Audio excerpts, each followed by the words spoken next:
Tune in to Mascott and Company, Mascott. Mascott and Company.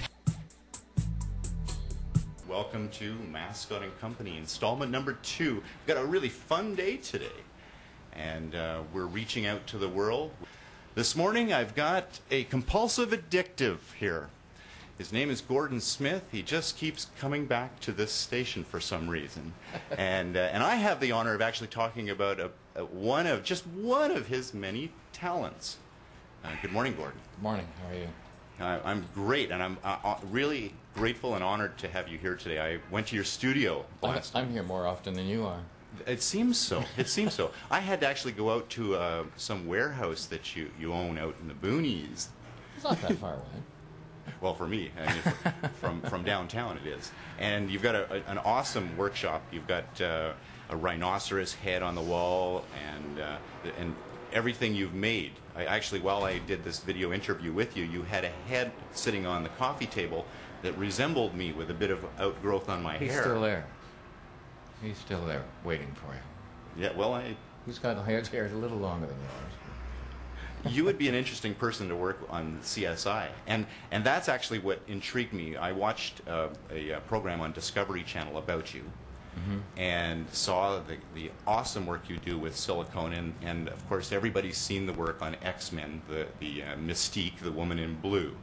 You got to have your hands on. Yes, I did. And made that awesome costume. With help. With help, but you invented the process. Yes, I did. And it's called FXSmith's.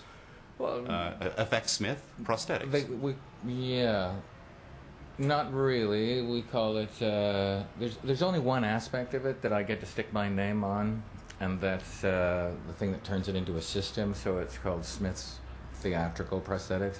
We have to use the word theatrical because if you try and cross the border with something with the name silicone on it and the name human and any human aspect, they'll pull it, just like it was a firearms. And that's a side effect from all those legal suits that happened with Dow Corning and their breast implants for women and stuff like that. That has extrapolated itself all the way out to the border where people consider Are you saying that women boobs, are you saying that they're women supposed to be illegal? Are you saying then that there are women out there that are smuggling as they cross the border with their breast implants? There are. They won't let me do it, but they'll let a woman do it. Isn't that just typical? So that's how you're getting your chemicals into the country. That's right. And the process that you do, though, you use this compound to give it the authentic feel and move of real skin. You actually, is it safe to say that what people are using today on CSI and these graphic shows are using your process? Most of the world now does use my technology. It took a long time, a bit like pulling teeth. Not necessarily do I get credit for it, but that's not really relevant. It's, it's a safe, that's clean, right. Raises the creative bar. Right. And I just had a very good friend of mine in Vermont. An artist called me and asked me whether I knew an artist in Florida, and I asked him what to apply a prosthetic that some very rich guy had made or something like that. And I said, well, what kind of prosthetic is he using? He says, well, he's just using that silicone stuff. And I went, you mean my technology? And he very, very begrudgingly said, yeah. And this is a guy I've known for like 20 years. So my industry is they don't like to give credit where credit's due. But I think that's the case in the entertainment industry all the way across the board, Right. And if it bothers you, then you have a problem. If it doesn't bother you, it doesn't bother me. Well, I suppose it would only bother you when it comes to getting paid for the work you do, but certainly if the world is out there crediting you, whether just by using it, they're giving you credit. I'm flattered to death. I never thought it would ever. We actually never even thought we'd get the technology to a point where it's practical enough to use outside of my studio. We started using it because the technology that existed when I started, if anybody can see how white my hair is,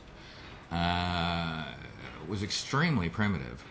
My industry had only maybe existed 30, 40 years, but when I started, and the natural rubbers were used, synthetic urethanes and things like that. Things were only designed for truck parts and stuff like that, and we applied them to the prosthetics industry, for the motion picture industry. Dick Smith had told me when we first started the technology, and he's the grandfather of my industry, more or less. He started it in the early 50s in television, and he suggested that I pioneer silicone gel-filled technology, and I told him that's not going to happen, because this industry, as I know it, they'd never let me play, because they're very, like the Rick Bakers and they're entrenched, and they're not going to let some schmuck from Canada come and play, even if I had a new technology. And his answer was, well, it's the film industry, you know. Oh, Rick Baker did The Gate. Is that one of his movies? Planet of the Apes. He's got 11, 12 Academy Awards. I mean, probably every second movie with prosthetics in it he did. But he was still using the latex foams. He was using the latex foams, and as Dick said to me, he says the industry had designed a very, very sophisticated foam specifically for the use of prosthetics, and it sat on the shelf right beside the furniture foam that the industry was using. It's for 6 years, so it was packaged on the shelves, ready to buy, and the industry would not buy it, refused to buy it for 6 years. And he says, you're going to go through exactly the same thing. And we did. I just avoided getting involved in owning it and distributing it and packaging and all that. I just made sure that the manufacturers would make it at the cheapest cost entirely possible, and then I traveled around the world and introduced the technology to my colleagues and gave it away as a sort of thank you for a rather incredible run that I've had. And that's how I actually got to meet you. After watching the Discovery Channel piece about you, I looked you up. You just happened to be in the phone book, called you, and you weren't there, but someone answered the phone and said, well, he's in England. He's introducing his product to a symposium over there, but he'll get back to you.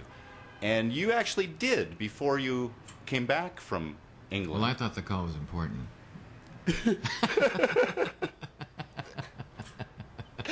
Yes, and you actually talked to me for 45 minutes, telling me the whole process, and were absolutely generous with your information. That's kind of what my job. I spent 15 years developing this, and I developed it for myself because of my creative standards are in that aspect of my career are much, much higher than the industry's was. And I don't mean that in a rude sense. I mean that in a naive sense. I wasn't a makeup artist or anything like that going into the industry. I just sort of fell into it the way Canadians fall into things. We don't want to pay anybody. Do you want a job?